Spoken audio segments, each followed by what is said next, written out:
আজ আমরা স্কুল ব্যাগের জিনিসপত্র সম্পর্কে জানবো। চলো শুরু করি।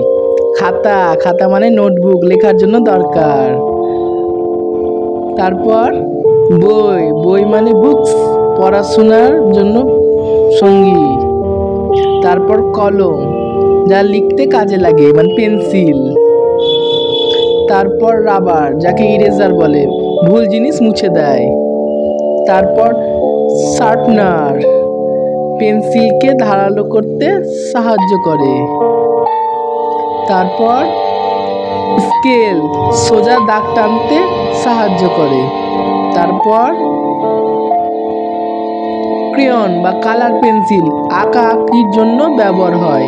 তারপর লাঞ্চ বক্স, টিফিনের খাবার নিয়ে যেতে সাহায্য করে।